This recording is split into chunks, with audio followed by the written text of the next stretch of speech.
ভাই রে ভাই, ৩০০ কোটি টাকা নিয়ে পালিয়েছে বলে অভিযোগ।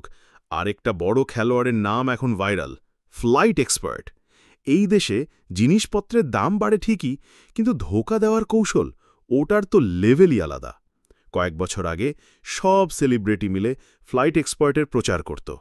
ইনফ্লুয়েন্সার, ইউটিউবার, সেলিব্রিটি সবাই বলতো, ভাই ফ্লাইট এক্সপার্ট থেকে টিকিট কাটেন, সস্তায় পাবেন, নিশ্চিন্তে যাবেন।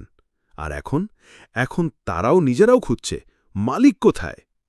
আজ সকালে যখন সবাই ঘুম থেকে উঠল, দেখে ফ্লাইট এক্সপার্টের ওয়েবসাইট ডাউন, ম্যানেজমেন্ট গা ঢাকা দিয়েছে, কেউ ধরতে পারছে না, সেলস টিমেরও কারো সাথে যোগাযোগ করা যাচ্ছে না। এটা কি নতুন কিছু? না ভাই, একদমই না।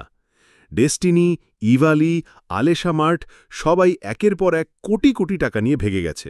ফ্লাইট এক্সপার্ট তাদেরই আপগ্রেড ভার্সন। এরা প্রথমে সরকারের বড় বড় প্রজেক্টে ঢুকে পড়ে, সেলিব্রিটিদের দিয়ে প্রচারণা চালায়, টাকার বান্ডিল দেখায়, একসময় বিশ্বাস কিনে নেয়, আর তারপর এক ঝটকায় গায়েব।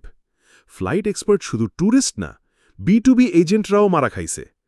এজেন্সিরা ওটিএ থেকে কম দামে টিকিট কিনে কাস্টমারদের দিয়েছে। এখন টিকিট পোর্টাল মালিক কেউ নাই। একজন বললেন, ভাই আমার শেষ ট্যুর ফ্লাইট এক্সপার্ট স্পন্সর করছিল, এখনও টাকা পাই নাই। আরেকজন বললেন, ভাই মাত্র শুনলাম মালিক পক্ষ বিদেশ পালাইছে। মনে রাখেন, ৫০০ টাকা কম পাওয়ার লোভে আপনি হয়তো টিকিট পাবেন, কিন্তু পরে মাথায় হাত দিতে হবে। আর এই টাকায় যারা ধরা খায় তারাই বলে, ভাই আপনাদের রেট তো বেশি। তখন ওই বেশি রেট নিরাপদ ছিল ভাইজান। আর এটাই তো এই জাতির ট্র্যাজেডি, ভুল থেকে শিক্ষা নেয় না, শুধু নতুন নতুন ভুলের লাইনে দাঁড়ায়। তবে এবার একটু সচেতন হন, বিশ্বস্ত এজেন্সি ছাড়া টিকিট না কাটুন, কম দামের পিছনে না দৌড়ায় সঠিক জায়গা থেকে টিকিট কাটা শেখেন। কারণ এই দেশে কখন কে ফ্লাইট এক্সপার্ট হয়ে যাবে আপনি জানেন না। আজ ফ্লাইট এক্সপার্ট পালাইছে, কাল হয়তো আরেকটা নাম।